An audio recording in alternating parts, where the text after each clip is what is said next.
Oh boy, where do we even start? Well, I guess we can start with what Tom Lee just said. Tom Lee writes on X and says, "This is important," as he points out what Renaissance Macro Research just said. They say this is not a close call. The unemployment rate is climbing and payroll growth is slowing. Conditions in the labor market are cooling off. The trade-offs for the Fed have shifted. If they don't cut this month, they ought to make a strong signal a cut is coming in September. And here you can see this chart is the unemployment rate that just hit a new cycle high at 4.1%, and the non-farm payrolls, a month-over-month change in a 3-month moving average that is definitely on a downward trajectory, with that 3-month moving average now at 177,000 jobs. But in all reality, the household survey shows year-over-year full-time jobs growth is falling to a new 39-month low, while part-time jobs growth rises towards April's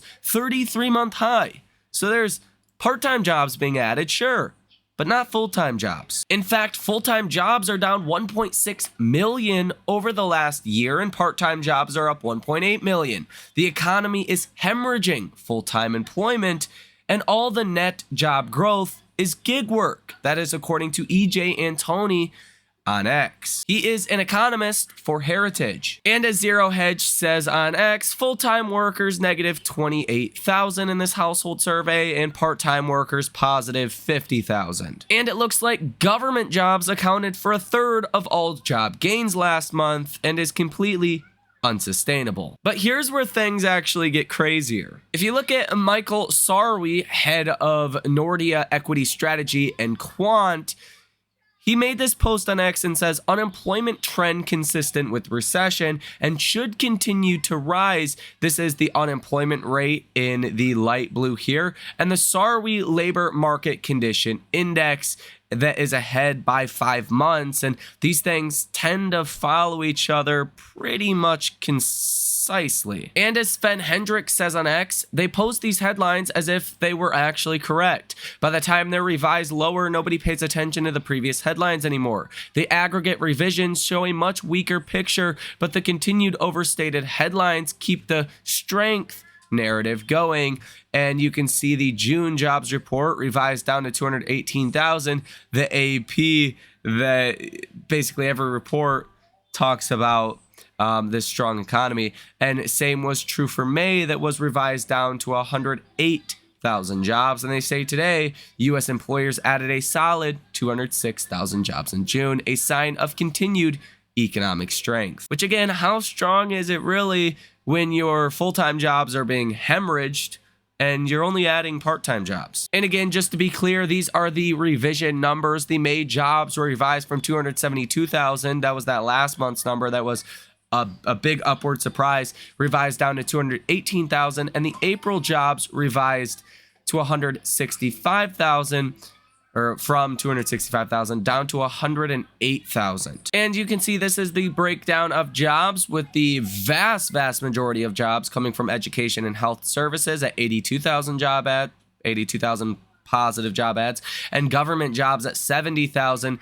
And then you have construction at 27,000, other services at 16,000, wholesale trade at 14,000, financial activities at 9,000, transportation and warehousing at 7,000, leisure and hospitality at 7,000, and information at 6,000, and utilities at 1,000, mining and lodging at 0, manufacturing -8, retail trade -9, professional and business services at -17,000. So if it wasn't for government jobs specifically and the education and health services sector, you would be seeing some very bad jobs numbers right now, which in and of itself is not that indicative of a very strong economy. Liz Young Thomas, which runs the investment strategy over at SoFi, she writes on X, a worrying rise in unemployment for people aged 25 to 54. That is the yellow line, aka prime age. Initially, unemployment was concentrated in younger people in blue, but that looks to be spreading to older demographics. Note different axis, so careful comparing lines,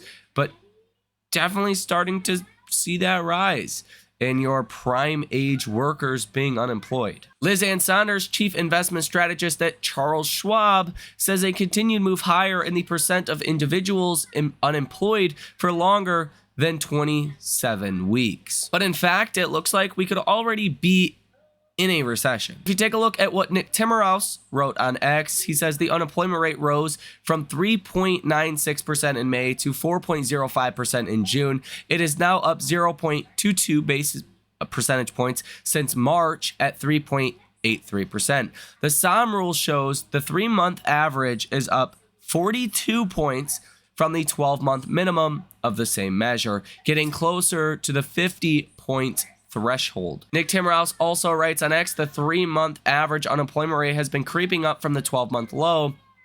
And he says to breach the Sahm rule threshold of 50 points in June, the unemployment rate would need to rise to around 4.29% in June, a large increase from 3.96% in May. For anyone that does not know what the Sahm rule is, it is according to the Sahm rule, the early stages of a recession is signaled when the 3-month moving average of the U.S. unemployment rate is half a percentage point or more above the lowest 3-month moving average unemployment rate over the previous 12 months. So if you take a look at the Sahm rule here, it's never been wrong before, and that's why a lot of people like to look at it. But in fact, I have a bit of a problem with the Sahm rule, or this 50-point threshold that, Nick Timmerhouse and others say actually triggers the Sahm rule. Because, look, by the time you're at 50 points on the Sahm rule, you are already mid-recession. By the time you are 0.25 to 0.3 points on the Sahm rule, you're already in a recession. Now, by the time that happens, it's 6 months later, and the government says, oh yeah, we went into a recession then, when the Sahm rule was 0.25 to 0.3. Today, the Sahm rule is at 0.43. So from this metric, if you take a look at 2001, by the time you hit 0.30, you were in a recession. March of 2001. Obviously, you were not declared in a recession until many months later. Same was true for 2007. By the time you actually entered a recession, you were on the Sahm rule at 0.40. And then you were declared in a recession many months later. But the government start date for the recession was when the Sahm rule was 0.4. So it's not the indicator flashing at 0.5 that is what you really need to worry about. You're already there. And for many other instances, it was 0.23 for 1980. It was, at 0 for 1981. For 1990, when the Sahm rule was 0.33, you were already in a recession. So from that metric at 0.43, you are very likely already in a recession. Seth Golden writes on X, facts, labor market remains tight, but growing jobs more slowly. Wages cooled to the softest level since 2021. Sahm rule is not triggered. Bullish for economy, dovish for Fed. Goldilocks equals bullish for markets. I respond and said, do you realize if you look at the Sahm rule, by the time it hits 0.25 to 0.30 is when you are in a recession, or at least when the government declares a recession after the fact, of course. Seth Golden responded to me and says, yes, the signal will prove a false positive as forecasted. I find it pretty hard to make the case of, simply it will prove to be a false positive, false signal. That just doesn't make sense to me. Besides that, there's really not a strong argument to say we're not in a recession, or at the bare minimum, pretty close to one. I think a lot of people have forgot, just because the economy has been strong for, almost 20 years since, 2008, 2009, approaching 20 years, about 15 years, we've had a very strong economy. For every boom, there is always a bust. It's simple economics 101. For every boom, there will be a bust. And you're seeing the signs of a bust, but nobody wants to acknowledge it because it's been so long. A lot of these Wall Street guys were not even on Wall Street in 2008, 2009, when the last bust we really seen happened. And trust me, I'm not that bearish on markets. I do think the S&P and the NASDAQ on a headline basis are egregiously expensive and are not discounting any risk out there to the economy. I think that's usually never going to end well for the index. But I do think if you look at small caps, if you look at mid caps, if you look at basically anything besides Magnificent Seven or AI stocks, there's pretty good value out there. And I think even if we do go into a recession, I think a lot of those areas, small caps and value and other areas besides big tech, are already pretty well priced for that. They're already trading well below their historical average multiples like small caps. I mean, this is the cheapest you can buy small caps in a very long time. But again, I don't agree that big tech is immune from a recession or semiconductors in general. And I do believe markets will eventually realize, oh crap, there will be a recession. But again, is that going to be a big negative for all of the markets? Probably not, especially if it's a shallow recession. It may not be a big deal, but I think expectations are way too high for the S&P and the NASDAQ on an index level. And if you want my honest opinion, Apple, Amazon, Google rallying just to rally for no good reason heading into earnings, probably going to set you up for a little bit of disappointment in the near term anyways. Apple's $225, Amazon's about $200, Google $191. Wall Street's just buying these stocks because that's what worked in the first half of this year. And it does mean expectations are at the highest point they have been at ever for these companies. So they have to deliver some big results and give you some blowout guidance, or it's not going to be good enough. And these stocks are going to fall in earnings. And again, I just want to reiterate, I'm pretty bullish by nature. I don't think you want to bet against the US economy. But the risk to reward doesn't look good.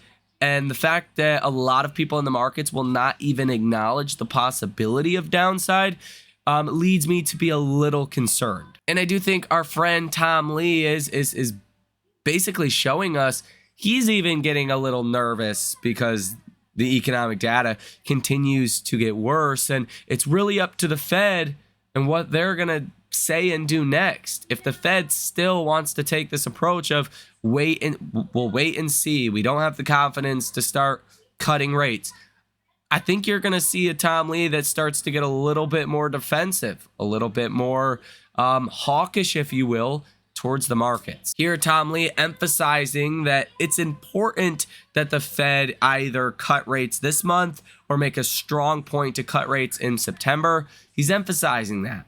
And, if you want my honest opinion, I don't think the Fed's going to do that. One, I don't think the Fed wants to put themselves into a corner by forecasting too strong about a potential path for the Fed's policy rate. And if you look at something like oil that tends to track inflation, I mean, oil is back up to where it was in April. Oil's back up to $82 a barrel. And from the start of June, around June 5th to now, oil is up over 16.5%. I mean, oil is one of the biggest, if not the biggest, input cost that varies for companies, no matter what it is. No matter if it's this Melinda's fire roasted garlic and habanero hot sauce, or these vitamin C nature made tablets that I have here, trying to eat them to feel better, or these books, or this plan, or this $100 bill. It doesn't matter what it is. I didn't make it. It was transported somewhere, transported to a store, transported to me. All of that was influenced by oil. So oil is an input cost, and it does tend to have very inflationary consequences. So oil going up this much in a month is probably going to have an upside pressure on inflation. And I don't think that's going to give the Fed more confidence to start reducing rates. After all, you still have Fed officials like Fed Bowman that think we may need to raise rates. Long story short, I think the Fed is going to push this economy too far before starting to cut rates. And I think if we could get Jerome Powell in a closed room with no media and get him to speak freely, I think he would say, yeah, we kind of want a small recession just to make sure inflation goes away and stays away. Maddie Mills, she is the anchor of Yahoo Finance's Catalyst at 10 a.m. every day. She says Kalanovic ousted, Piper Sandler dropping coverage of the S&P 500. Kinds of feels like the AI rally is getting to people. Piper Sandler goes on to say, we remain constructive on stocks, but somewhat more cautious than we were at the start of the year, as we think we're far from seeing recession fears taking down the broad market. This was from 2 days ago, from July 3rd. Keep in mind, with this unemployment rate today, maybe their view has changed a little bit.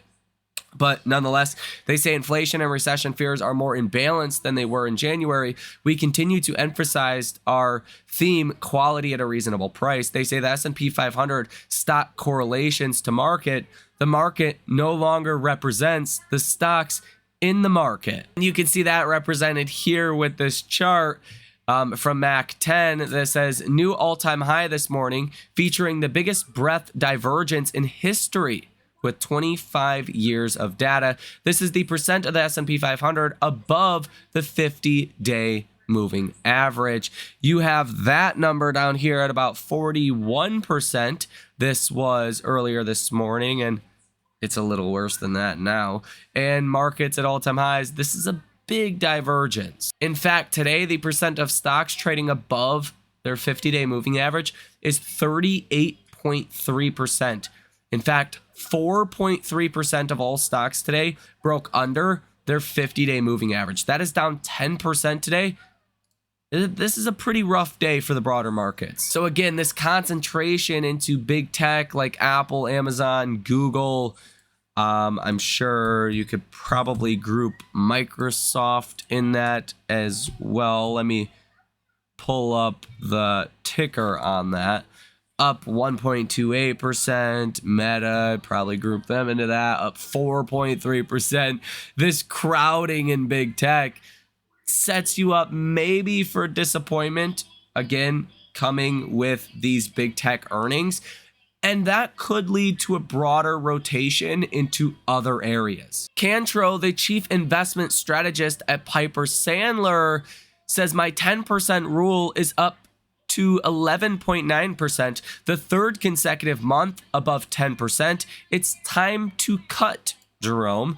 And you can see this is the level in which his indicator shows you're going into a recession. So you possibly, according to this recession rule or this metric, you're already in a recession. Bespoke is reporting over the last year, 8 of 11 S&P 500 sectors are underperforming the S&P 500 by at least 10 percentage points. Jay Capel, he is the senior market analyst at sentimenttrader.com, writes on X, interestingly, whatever is fueling this rally, increasing earnings, skeptical sentiment, momentum, etc., it's not the anticipation of a better economy. The sentiment trader macro index model has fallen back down to 0.364.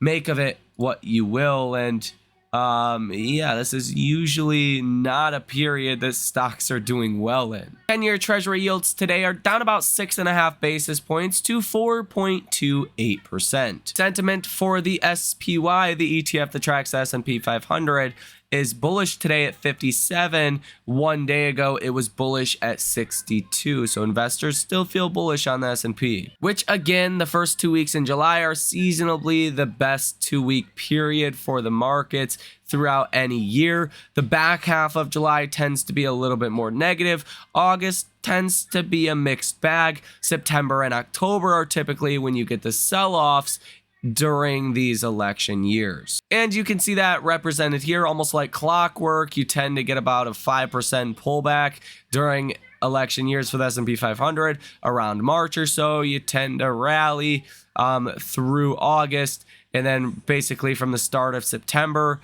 through the end of October, you tend to get a sell-off. David Rosenberg on X says, once again, the headline non-farm payrolls flashed a false narrative. Once the downward revisions and skew from the birth-death model are accounted for, non-farm payroll growth completely stagnated in June, confirmed by the household survey. As an aside, Alessio on X writes, here's some bear porn.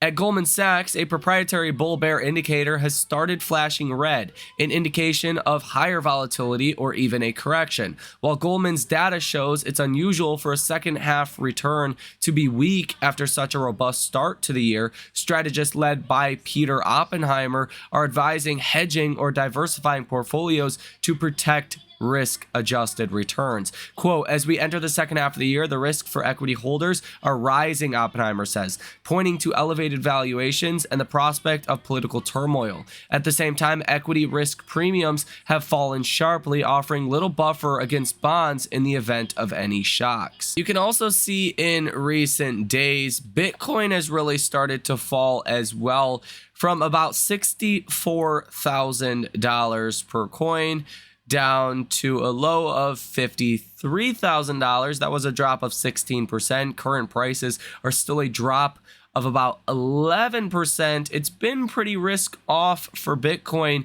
just in general over the past couple of days. And this is usually a kind of leading indicator of volatility that could be coming in other risk assets like tech stocks. And again, I just want to make it clear, all the pressure is going to be on your big tech stocks heading into earnings season, just considering the massive rallies these things have had over the last couple of weeks. I mean, from the April, that 5% downward price action we had in the S&P, from that April-ish period in time, Nvidia is up 65%. You have Apple that is up from that April level of about 34%. You have Meta that is up from that April low of about 30%. You have Google that is up about 47% from that April low. You have Microsoft that is up almost 21% from that April low, and Amazon that is up from that April low of also about 21%. So from a purely risk reward standpoint, heading into earnings, I don't think you're set up for a continued rally. Even if you did get the rest of the markets that rally and big tech sells off, which I think is a decent probability, it would still mean the S&P would go lower. It still means the NASDAQ would go lower because the market weighting is so high in those stocks that I just mentioned. That's really the big question. Do you get a rotational correction in our markets with big tech selling off and other areas that start to do well, like some of Tom Lee's picks? Tesla, does that continue to do well? Does PayPal start to do something? Hasn't done anything in years. Can SoFi, CRISPR, some of these other just small caps or mid cap random stocks start to do better and start to get a little bit of a bid as maybe big tech sells off? Or does everything sell off this earnings season? I think that's really the question we need to be asking ourselves. I mean, I don't know. Let me know what you guys think down below in the comment section. Are we set up for a correction around this earnings season with your massive outperformance from big tech? Do you think a rotational correction is coming where big tech sells off, we kind of get a correction in the S&P and the NASDAQ, but the rest of the markets start to do better? Let me know your thought on that down below in the comment section. Hit the like button as well as subscribe to the channel. You guys have a fantastic rest of your day, and I will see you in the next one.